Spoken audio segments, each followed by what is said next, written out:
The court indicated on August 29th, with respect to the first petition, that there was no requirement to specify the amount of the indebtedness. The court also indicated in that regard that the fact that the affidavits were completed prior to the passage of the ordinance was not germane. No requirement in that regard in terms of satisfying the statutory procedures. And that even if you subtract the 213 signatures, which everybody agreed you should, there was more than sufficient signatures. So it really came down to this affidavit, this fact that the home rule statute wasn't satisfied in terms of the signer signing each page as argued by the defendant, and therefore that's why it was rejected in that regard. The court expressed concern at that time because there was really no question that the signatures were, but for 213, were genuine. They had been checked against the rolls. And there wasn't really a dispute about the fact that the individuals signed the affidavit, and the affidavit basically said that that circulator personally circulated the paper. All the signatures were made in their presence. I believe them to be genuine, whose names they purport to be, and notarized in that regard. So therefore, whether we're talking about the Faulkner Act or the Home Rule Act, the court basically expressed the fact that, look, what are we trying to accomplish here? What we're trying to accomplish is, should this matter be before the voters? It's not a definitive decision in terms of the petition that an action has taken place other than to simply put it before the citizens of Randolph as to whether or not they should finance through bond the construction of a municipal pool. That was really the basic purpose here.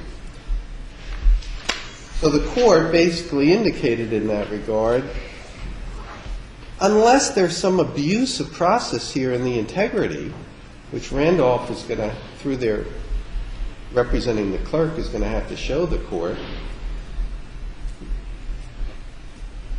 are we really attempting to thwart and disenfranchise citizens who want this before the on a ballot before the voters to make the determination? The response was, well, we want an opportunity to brief out the issues regarding whether the strict requirements of the Home Rule Act apply, not Faulkner Act. And in addition, we want the opportunity to show that the integrity of the process was flawed. We have in this case the unusual situation, which goes to the arguments presented to the court, that there was actually a second petition done.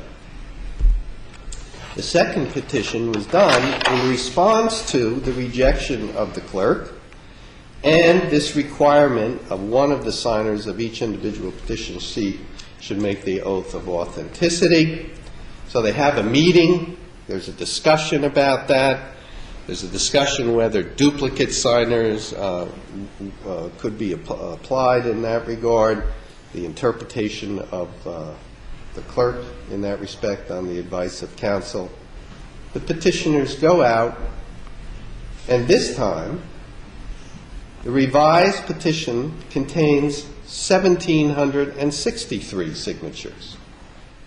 And it was presented to the clerk on August 13. In that regard, the clerk reviews it on August 23rd, determines 225 of the signatures are not otherwise genuine, but obviously even if you subtract all of that, which everybody agreed should be subtracted, you're well over the requirement of the signatures of 1,143 signatures. And then the clerk indicates that upon the advice of counsel, that one of the signers had to sign each individual sheet to make the oath of authenticity in that regard, so that in essence, duplicative pages were not acceptable. Now, let's take a look at that. Because that's the technical language of 404927A, which basically says, one of the signers of each paper shall make an oath before an officer competent to administer. So the interpretation of the clerk in her ministerial function is that means every paper. Now, what happens here, and we have this as to what was actually presented the second time around. I'm going to hold it up for the record. We clearly have a page which indicates what this is all about in terms of the petition of protest. Then it has 20 lines in that regard. And you have the person who does the affidavit also signing the page. So the position of the clerk is that, well, when you got to the second page, and I'm using Barbara Anderson as an example, Barbara Anderson cannot sign that second page. You need another circulator to do it and take another 20 signatures in that regard, instead of having Barbara Anderson have 40 signatures on a page, for example, or let's see, 20 signatures, then another 18, then another 14, then another 5 in that regard. So that you'd need a separate circulator for each of them. That makes little sense. It thwarts the statute. There's no reason to do that. In point of fact, we have, as an example,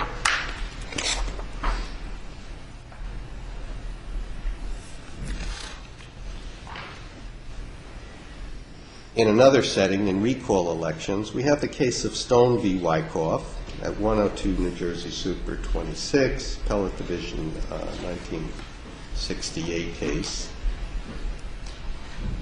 which basically dealt with this type of an issue in terms of multiple page petitions and dealing with circulation and whether it had to be a single sheet or whether you could have multiple page petitions in that regard. And the court basically said, of course you can have multiple page petitions. What difference would it make? What do you want Barbara Anderson to do? You want her to have one long sheet that has 50 names on it? Is she accomplishing exactly what the purpose of the statute is? Of course she is. She's out there as a circulator. She's gathering signatures. No question that these signatures are genuine, satisfy the statutory requirement in terms of at least having enough genuine signatures over the 1,143.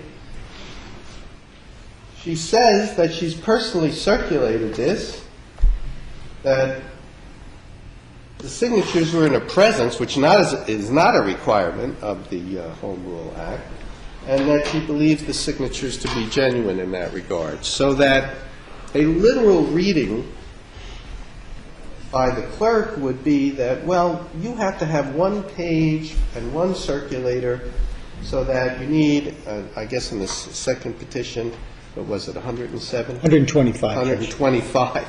You would need 125 people to circulate the petition, and that makes obviously little sense, has nothing to do with accomplishing the purpose of the Act in that regard.